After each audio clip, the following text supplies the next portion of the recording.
Lights out for the devil and Mr. O.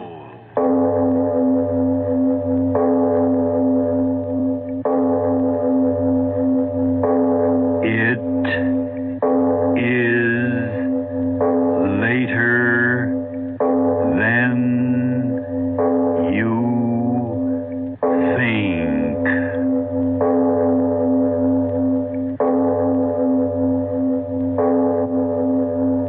Turn out your lights now. We bring you stories of the supernatural and the supernormal, dramatizing the fantasies and the mysteries of the unknown. We tell you this frankly so that if you wish to avoid the excitement and tension of these imaginative plays, we urge you calmly but sincerely to turn off your radio now.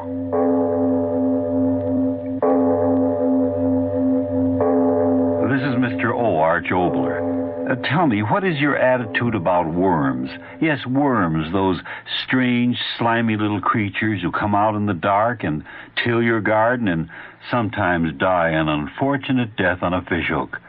You really don't have any opinion about them? Well, perhaps you will after you hear my play, Revolt of the Worms. The action begins after a short message. Inner Sanctum Mystery.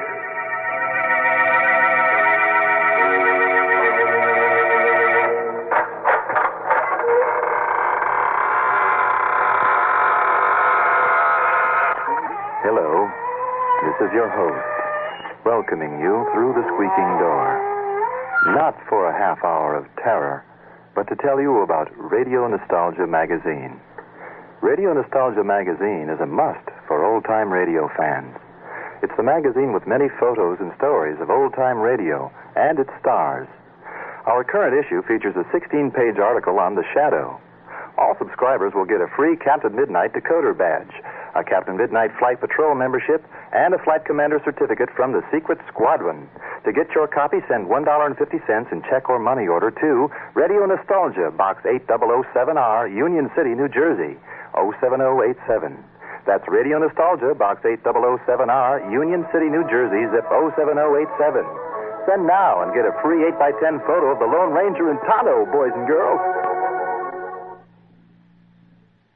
And now, if you haven't already done so, turn off your lights now and listen to Revolt of the Worms.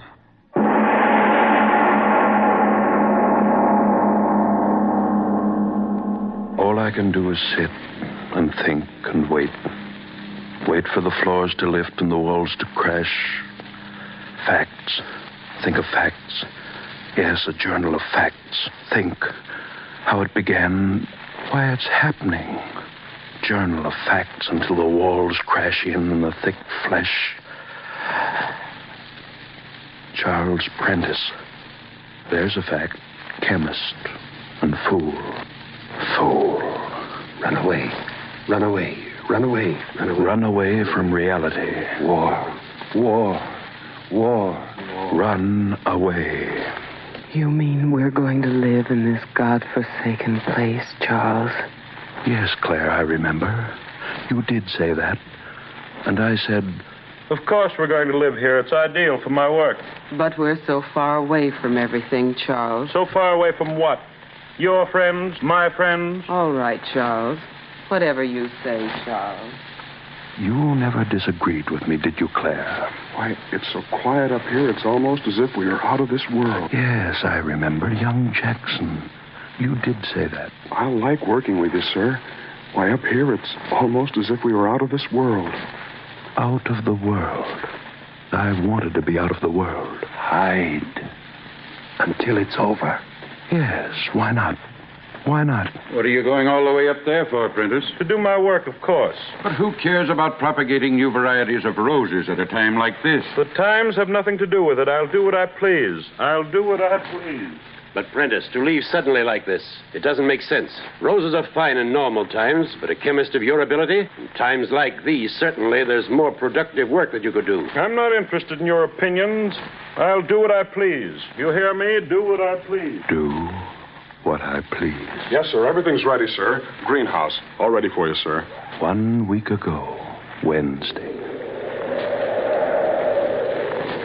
Does the wind always blow up here, Charles? Eh? I said the wind. Does it always blow like that? Why? Frightening. Mighty less frightening than the things that are happening back in the city? I suppose so. I know so. Where's that boy? Jackson. Yes, sir. The phosphates, are they ready yet? Not quite, sir. Well, get them ready. Every one of the plants. We work late tonight. Very late. Work late and hard. That was the answer to everything. Chemist of your ability. In times like these, there certainly must be more important work than propagating roses that you could do. A chemist of your ability. In times like these, there certainly must be more important work. No, wouldn't think of that, I told myself. Wouldn't think of that. Roses. Yes, develop the greatest rose in the world. That would be my answer to them. While they bombed and burned, I'd develop the largest rose the world had ever known. And when the world settled down again, I'd come back and bring the rose to them, and they wouldn't care if I had run away. My plan. Why did it go wrong? Claire, why did it go wrong? Claire. Oh. Dead. You're dead. They killed you. Dead as I'll be dead. If I could only think, why did it go wrong? Well, I put the solution that's left over, Mr. Prentice. Yes, I do remember. That was it. Oh, gosh, Mr. Prentice, I'm trying to understand, but I'm so tired. You must keep working. The only salvation is to work.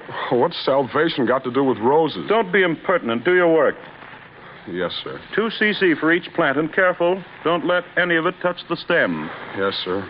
Yes, sir. You weren't very happy, were you, Jackson? Those were things you couldn't understand. It isn't that I don't want to work, Mr. Prentice. It's just that I'm all mixed up. These roses. Why do I have to pour this stuff on them every hour, on the hour? It doesn't make sense. Hormones? Sure, I know what they are. Secretions from the glands in the human body. Sure, I know what they're for. Make us grow and everything. I get it. That's what you try to do with the roses. Make them grow fast and big. But how do you know these hormones will work on plants, Mr. Prentice? And how do you know how much to give them? And how big will the roses grow, Mr. Prentice? Questions. Everlasting questions. But now I ask them, why did it go wrong? Thursday. Thursday? What do I remember? Where'll I throw the hormone mixture that's left over, Mr. Prentice? Mr. Prentice, I said, where'll I throw the hormone Go solution? away. Can't you see that I'm working? Yes, sir. Yes, sir. Yes, I remember. Friday. What a Friday. Friday night.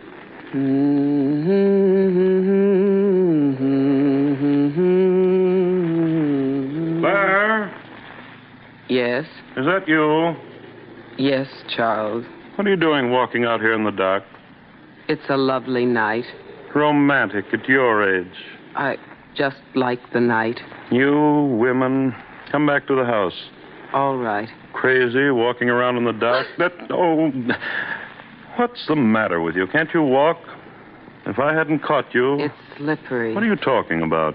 It's all slippery around here. Don't talk foolishness. But it is. By George, you're right. What? Stand still. I'll light a match. I had some... Yes. Now, we'll see what... Charles. Stop grabbing. What? Worms. What? Well, can't you see? Just ordinary earthworms. Night crawlers. We just walked over a few of them. Oh, you women with your fears and your squeamishness.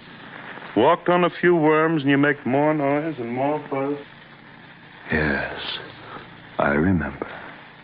Friday night. The extra hormone solution, where'll I throw it, Mr. Prentice? Mr. Prentice, where'll I throw the extra hormone solution? Saturday. And then the night. Jackson!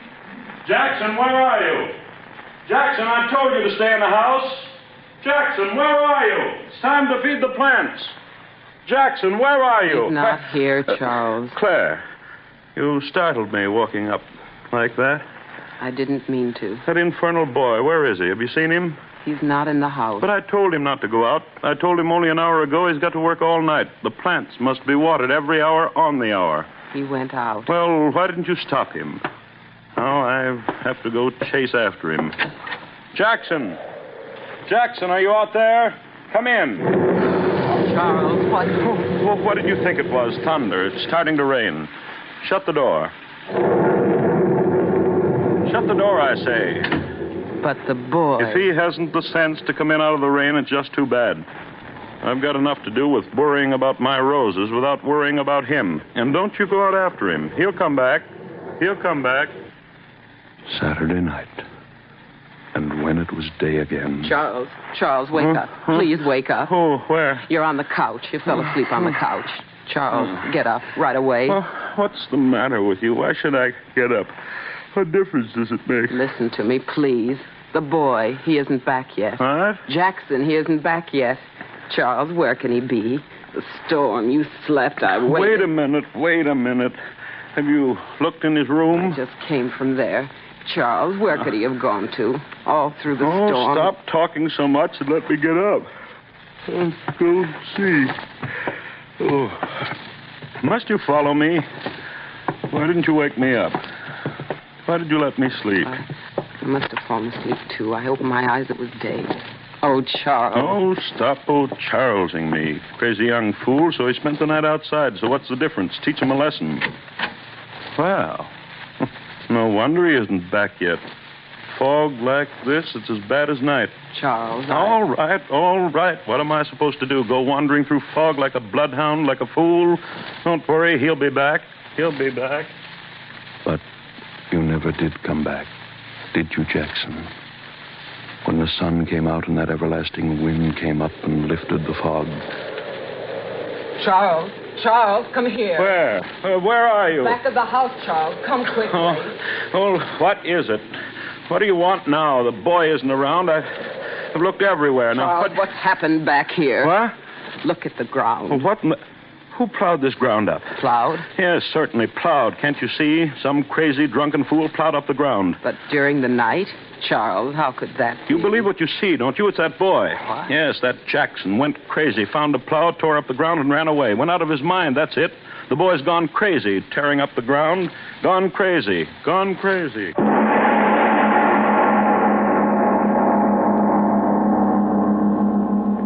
Friends, we leave our The Devil and Mr. O story of Revolt of the Worms to take a deep breath and a word from your station.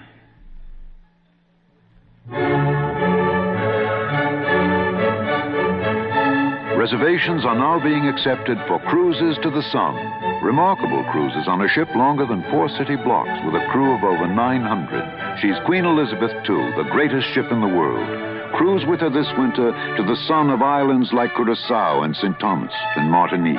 Room for room, she has the largest staterooms afloat, even duplexes, 3 of the greatest restaurants in the world. There's more to see and do aboard Queen Elizabeth II than on many of the islands she visits. There are precious few ways in the world to get as much for your money. Cruise with her from New York to the Caribbean Sea. Cruising aboard Queen Elizabeth II. We wrote the book on it, and it's yours free. For your free copy and reservations, call your travel agent or Cunard at area code 212-297-6100. Queen Elizabeth II is a British registry. And now back to our The Devil and Mr. O story of Revolt of the Worms.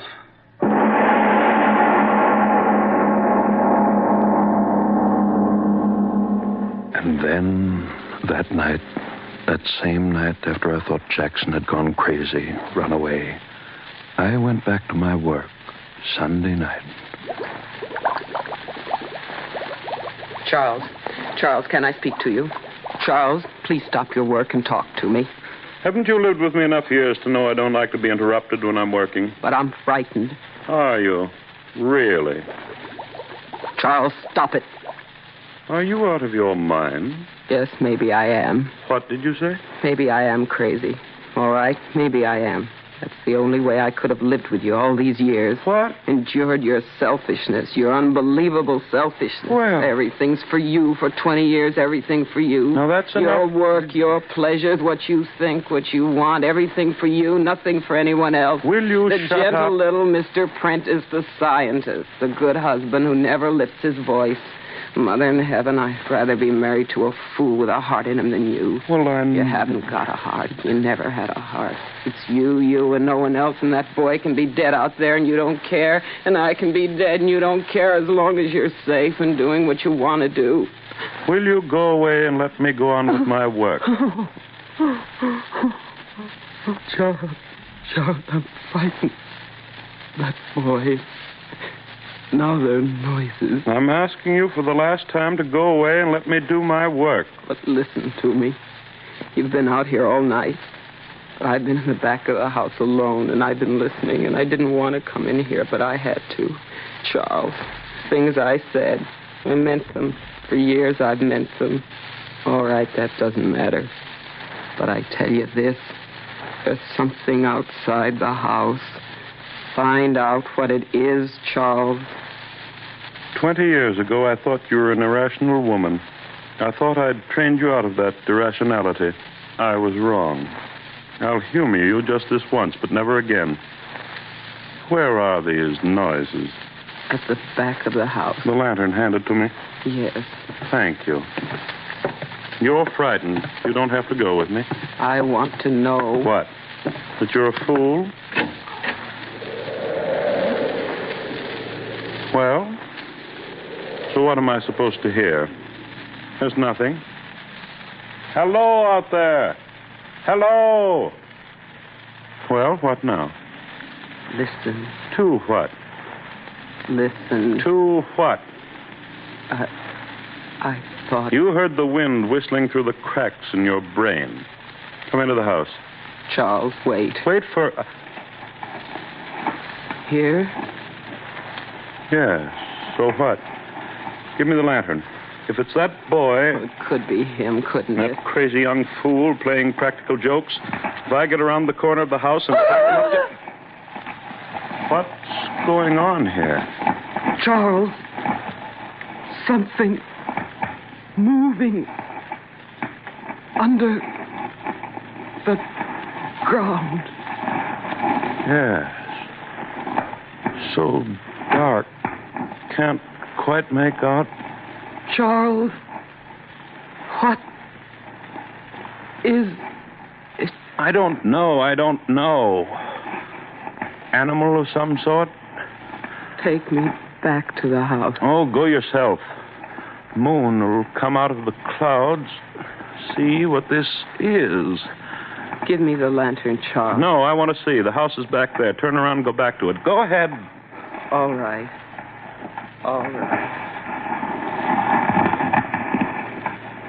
Yes. It is something burrowing. Infernal moon come out, I'd see. There. Coming out. Now I'll see what... Holes in the ground all over. What are they?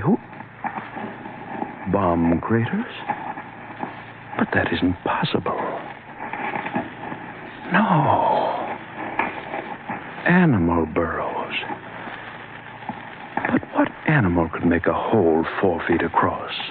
What animal? Claire! Where are you? Claire! So dark, I can't see you. Claire! Where are you? Claire! Claire!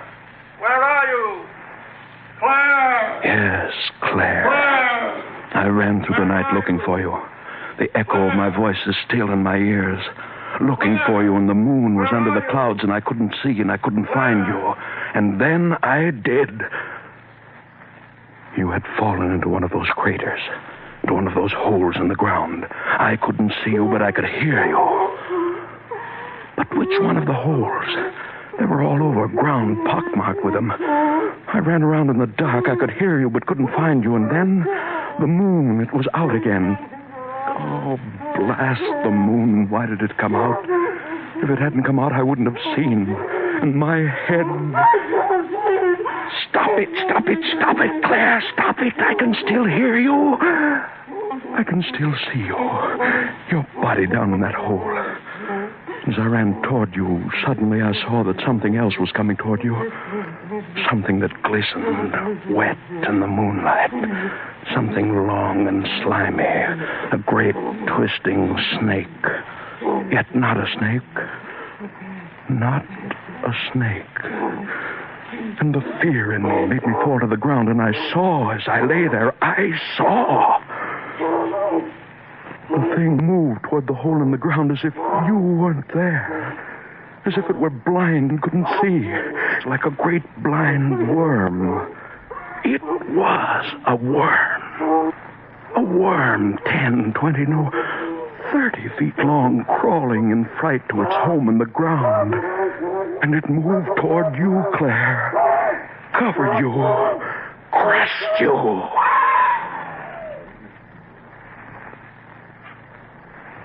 You're dead, Claire. You've been dead for 2 days. Why should I tear out of my memory all the horror of how you died? Of how young Jackson must have died? Where'll I throw the extra hormone solution, Mr. Prentice? Where'll I throw the extra hormone solution, Mr. Prentice? Yes. It's very funny, isn't it, Jackson? I ran away and I was going to bring back to the world the greatest rose. But I brought back the greatest worms. The hormones you threw away soaked into the ground, and into them, hundreds of little worms burrowing under the ground, soaking into their flesh, into their life process, miraculously increasing the growth of them, until overnight they grew and grew without limit into those terrible horrors. And they are still growing. I can hear them. For the last 2 days, squirming around the house and over it. Great, monstrous pieces of slimy flesh, squirming and writhing. Hundreds of them. Thousands of them. Burrowing under the ground and at night coming out of the ground. I have seen them. A sea of flesh. A sea of worms. Yes, I hear you out there, you worms. You were under the ground, and now there's no room underground for you, so you've come out of the ground. The world was yours first, so now you're going to take it back again. The world for the worms. You're under the house. You're lifting it. The walls will fall and crush me, and I'll be dead, and I want to be dead. Yes, now I know why this is happening to me. I thought I could run away from the world and what is happening in the world. You hear that, you worms out there? I thought I could run away.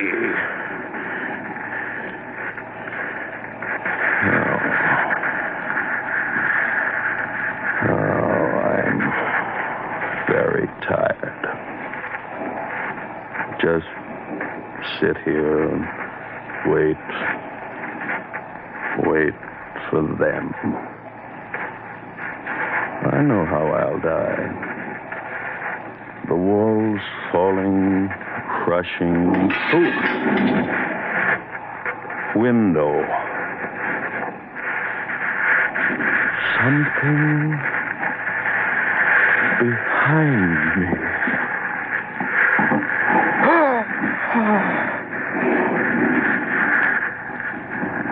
A worm. At the window. Head looking in. He's crawling in. And another following. And another.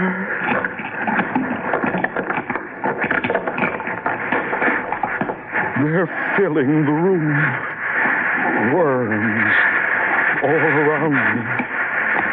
The worms. The worms. Around me. Worms covering me. Cold flesh. Wet flesh. The worms. The worms. Covering me. The worms.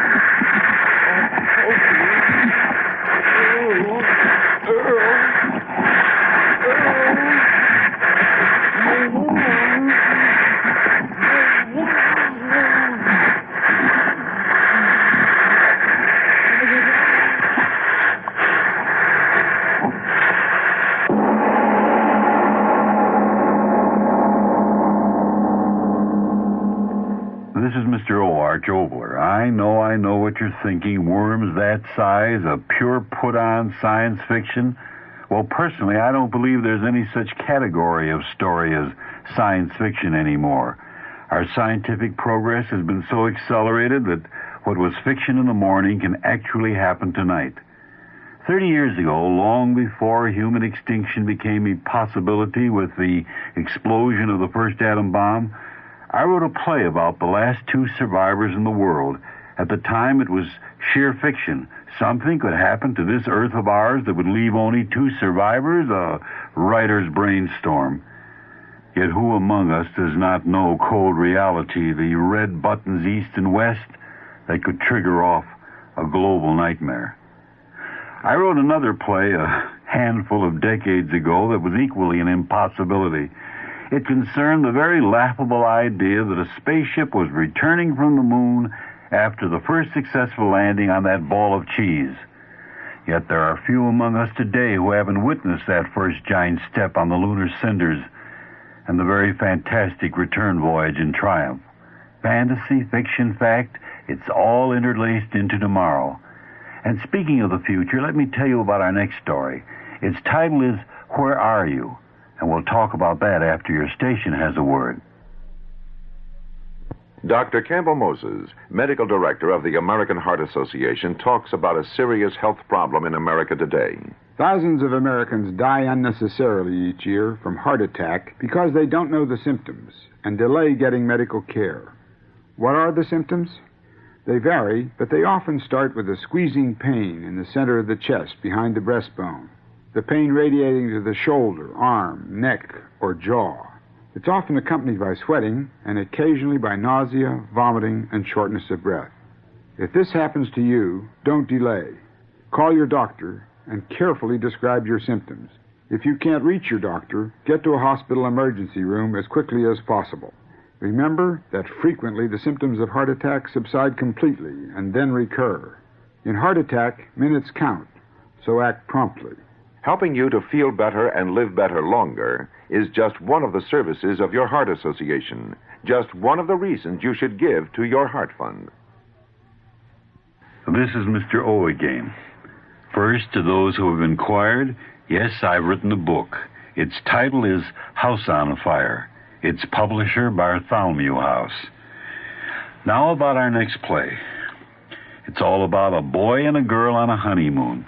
But even in our permissive times, I promise you the strangest honeymoon since that custom began. So next time, the play, Where Are You?